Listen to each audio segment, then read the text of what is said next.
வணக்கம் நண்பர்கள். ஒரு பெண் வழக்கறிஞர் அவர்களுக்கும் காவலருக்கும் வாக்குவாதம் நடந்திருக்கு. அதை பற்றி சுருக்கமாக பார்க்கலாம். இது எங்கே நடந்ததுன்னு கேட்டிங்கன்னா, சென்னையில் ஒரு பீச்சில் நடந்திருக்கு. ஒரு பெண் தன்னுடைய ஆண் நண்பர்களும் உட்காந்து பேசிகிட்டு இருக்காங்க. அந்த இடம் ஒரு பீச் பகுதி. ஆனால் இருட்டான பகுதி கிடையாது, வெளிச்சம் கிடையாது. பக்கத்துலேயே சுண்டல் கடை இருக்குது, ஆட்டோ ஸ்டாண்ட் இருக்குது, பஸ் எல்லாம் போகக்கூடிய சாலைகள் இருக்குது. அப்படிப்பட்ட இடத்துல உட்காந்து பேசிகிட்டு இருக்காங்க. அங்கே வந்த காவலர், நீங்கள் 2 பேரும் கணவர் மனைவி அப்படின்னு கேட்குறாங்க. அதனால் அந்த பெண் இப்போ பெண் வழக்கறிஞராக அப்போ நம்மளுக்கும் தெரியல, அந்த காவலருக்கும் தெரியல. அந்த பெண்ணோட உங்கள் கூட அமர்ந்து பேசிகிட்டு இருக்கிறது கணவரான்னு கேட்குறாங்க. அந்த கேள்வி கேட்ட உடனே பெரிய அளவில் கோவம் அடைஞ்சிடுறாங்க அந்த பெண். யாரையும் அப்படி பார்த்து ஒரு கேள்வி கேட்டால் கோவம் வந்துடும். ஏன்னு கேட்டிங்கன்னா, அப்படி கேட்கக்கூடாது. ஒரு கணவன் கூட தான் உட்காந்து பேசணும், கணவன் கூட தான் சாப்பிடணும், இல்லை ஹோட்டலுக்கு போகணும் அப்படிங்கிற எந்த விதமான நிர்பந்தமோ நிலையே கிடையாது. பொது இடத்துல நண்பராக உட்காந்து பேசிகிட்டு இருக்காங்க. அப்படி கேள்வி கேட்ட உடனே கோபம் அடைஞ்சதுனால, அதன் பிறகு நீங்கள் யார் அப்படின்னு விசாரிக்கிறப்ப நான் ஒரு வழக்கறிஞர்னு சொல்கிறாங்க. அதற்கு உண்டான ஐடியும் காட்டுறாங்க. இருந்தாலும் நீங்கள் இருட்டான இடத்துல உட்காந்து பேசிகிட்டு இருக்கீங்கன்னு சொன்ன உடனே அந்த பெண் வழக்கறிஞர் தன்னுடைய செல்ஃபோனை ஆன் பண்ணி சுற்றியில் காட்டுறாங்க. அந்த இடம் ஒரு இருட்டான பகுதி கிடையாது, அது ஒரு தனிமையான பகுதியும் கிடையாது, உறுதி பண்ணிக்கிறாங்க. இந்த இடத்துலேருந்தே காவல்துறை தன்னுடைய அத்துமீறலை ஈடுபட்டுருக்குன்னு சொல்லிட்டு எடுத்துக்கலாம். ஏன்னு கேட்டிங்கன்னா, இருண்டவன் கண்ணுக்கு மிரண்டதெல்லாம் மிரண்டவன் கண்ணுக்கு இருண்டதெல்லாம் பேய தோன்றும் அப்படின்னு சொல்லுவாங்க. அதே போலவே சென்னை ஐஐடி மாணவி பாலியல் சம்பவத்துக்கு பிறகு தமிழக காவல்துறை மீது ஒரு மோசமான பெயர், கருப்பு புள்ளி வந்துச்சு. அதன் காரணமாக காவல்துறைக்கு இப்படி தவறாக அமர்ந்து இருந்தாலோ இல்லை தனிமையில் அமர்ந்தாலோ அவர்கள் மீது கடுமையான நடவடிக்கை எடுக்க வேண்டும்னு சொல்லிட்டு காவல்துறைக்கு ஏதாவது உத்தரவு வந்திருக்கலாம், அழுத்தம் வந்திருக்கலாம். அதன் காரணமாக இப்படி ஒரு கரடு முரடான வார்த்தைகளை உபயோகப்படுத்தியிருக்கிறாங்க. பெண் வழக்கறிஞர் அப்படிங்கிறதுனால மிக தைரியமாக பேசியிருக்கிறாங்க. இந்த இடத்துல நம்ம என்ன எடுத்துக்கணும்னு பார்த்தீங்கன்னா, இன்னும் சுதந்திரம் வாங்கி 75 வருஷம் ஆச்சு. என்ன நினைக்கிறாங்க, ஒரு பெண் தனியாக ஒரு ஆணுடன் அமர்ந்து பேசக்கூடாது. அப்படி பேசுனா அவர் கணவனாக தான் இருக்க வேண்டும். அதே போல் ஒரு பெண் ஹோட்டலில் போய் சாப்பிட்டா யார் ஆண்கள் கூட போகக்கூடாது. 2 வீலர்லையும் வேறு ஆண்கள் கூட போகக்கூடாது. பஸ்லையும் போகக்கூடாது, சினிமாவுக்கும் போகக்கூடாது. இப்படி ஏகப்பட்ட ரெஸ்ட்ரிக்ஷனை இவங்களே ஆண்களே விதிச்சுக்கிறாங்க. அடுத்ததாக ஆடையில் இப்படிப்பட்ட ஆடை தான் பெண்கள் உடுத்தணும், இப்படி தான் நடந்து கொள்ளணும், இப்படி ஏராளமான அடக்குமுறையை பெண்களுக்கு மீதான அடக்குமுறையை கொண்டு வந்திருக்காங்க அப்படின்னு தான் எடுத்துக்கணும். இப்படி இந்த காவல்துறை செயல்பட்டதற்கு காரணம் காவல்துறை மேலே இருக்கிற கொஞ்ச நெஞ்சம் மதிப்பும் அந்த ஐஐடி மாணவி சம்பந்தப்பட்ட வழக்கில் சுத்தமாக போயிடுச்சு. அதுதான் காரணம். அடுத்ததாக இந்த பெண் காவலர் அதற்கு பிறகு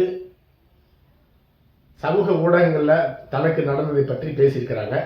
இதை தெரிந்து கொண்ட சென்னை காவல்துறை ஆணையர் அருண் அவர்கள் உடனடியாக அந்த காவலர் மீது நடவடிக்கை எடுக்கப்பட்டு அந்த காவலர் ஆயுதப்படைக்கு மாற்றப்பட்டிருக்கிறார். ஏன் இப்போ உடனடியாக நடவடிக்கை எடுத்திருக்கான்னு கேட்டிங்கன்னா, ஏற்கனவே உடனடியாக நடவடிக்கை எடுக்காமல் எடுத்த நடக்கையும் தவறாக நடவடிக்கை எடுத்ததுனால நீதிமன்றமே அவருக்கு கண்டனம் தெரிவிச்சிருந்து அவர் மீது நடவடிக்கை எடுக்க ஆர்டர் போட்டது.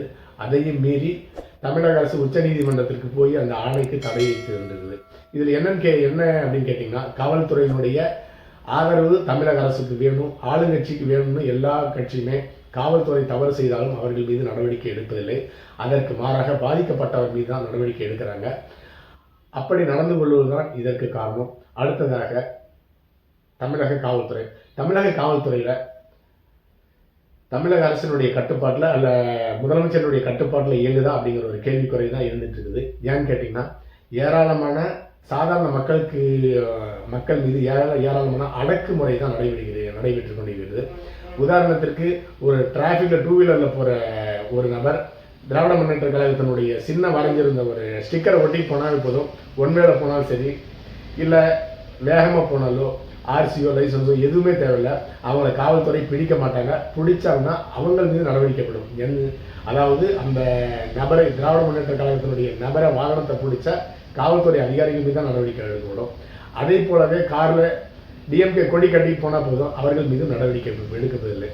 இது காவல்துறைக்கு வாய்மொழியாக பிறப்பிக்கப்பட்ட உத்தரவுன்னு எடுத்துக்கணும். இல்லைன்னா அப்படி நடவடிக்கை எடுத்த காவல்துறைகள் சஸ்பெண்ட் செய்யப்பட்டிருப்பாங்க, இல்லைன்னா காத்திருப்போர் பட்டியலுக்கு மாற்றப்பட்டிருப்பாங்க.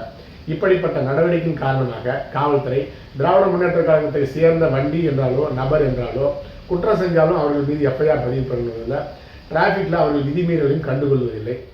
அதற்கு ஏராளமான உதாரணங்கள் சேட்டலைட் ஊடகங்கள்லாம் நம்ம பார்த்துருக்கோம், டிஜிட்டல் ஊடகங்கள் தான் பெரும்பான்மையாக பார்த்துருக்கோம். அடுத்ததாக ஐஐடி மாணவி சம்பந்தப்பட்ட வழக்கில் திராவிட முன்னேற்ற கழகத்தை சேர்ந்தவர் என்பதனாலேயே உடனடியாக அவர் கைது செய்யப்பட்டு, அவர் திராவிட முன்னேற்ற கழகத்தை சேர்ந்தவர் என்ன அப்படின்னால காவல்துறையிலிருந்து ஸ்டேஷன்லேருந்து விடுதலை பண்ணிட்டாங்க. இப்படிப்பட்ட நிலை தொடர்வதற்கு காரணம், இப்படி ஆட்சியாளர்கள் மீது இந்த வழக்கு கோர்ட்டுக்கு போனால் கோர்ட்டும் அவர்கள் மீது சரியாக நடவடிக்கை எடுப்பதில்லை. ஐஐடி மாணவர் சம்பந்தப்பட்ட வழக்கை விசாரிக்க ஸ்பெஷல் இன்வெஸ்டிகேஷன் டீம் போட்டிருக்காங்க. அந்த இன்வெஸ்டிகேஷன் டீம் குற்றவாளி விசாரிப்பதற்கு பதிலாக இந்த எஃப்ஐஆரை எப்படி பத்திரிகையாளர்கள் வெளியிட்டாங்க, அவர்களுக்கு எங்கேருந்து அந்த பதிவு கிடைச்சது, எங்கேருந்து டவுன்லோட் பண்ணாங்க, அவர்களுடைய செல்ஃபோன்லாம் வாங்கிட்டு வச்சு மிரட்டுறாங்க. அதுதான் நடந்துட்டு இருக்கோம் இல்லையா. இப்போ 1 மாதம் பக்கம் ஆயிடுச்சு, இன்னும் அந்த வழக்கு விசாரணையில் எந்த விதமான முன்னேற்றம் கிடையாது. அதற்கு ஆளும் திராவிட முன்னேற்ற கழகம் கொடுக்குற அழுத்தம் தான் அதற்கு காரணம். இப்படிப்பட்ட நிலை இருப்பதனால தான் தொடர்ந்து பெண்களுக்கு எதிரான அத்துமீறல்கள் நடந்து கொண்டிருக்கிறது. பெண்கள் தனியாக ஒரு இடத்துல அமர்ந்து பேசவே கூடாது அப்படிங்கிற நிலைமைக்கு இந்தியா வந்திருக்குன்னு தான் எடுத்துக்கொள்ள வேண்டும். இந்த இடத்துல அந்த பெண் வழக்கறிஞர்கள் மிக சரியாக செயல்பட்டு தனக்கு எதிரான அநீதிக்கு குரல் கொடுத்திருக்கிறார். உண்மையிலே அந்த பெண் வழக்கறிஞரை பாராட்டணும். ஒவ்வொரு பெண்ணும் தனக்கு எதிராக தொடுக்கப்படும் கேள்வி கணைகளாக இருந்தால் சொல்லும், அவர்களுக்கு எதிரான ஆபாச பார்வைகளாக இருந்தாலும் உடனடியாக இப்படிப்பட்ட தாக்குதலை, ஆண்களுக்கு மீதான தாக்குதலை தொடுத்தாதான் அவர்கள் உண்மையிலே வாழ முடியும் அப்படிங்கிற நிலைமை தான் இந்தியாவில் இருக்குது. அடுத்த பதிவு சந்திக்கலாம். நன்றி.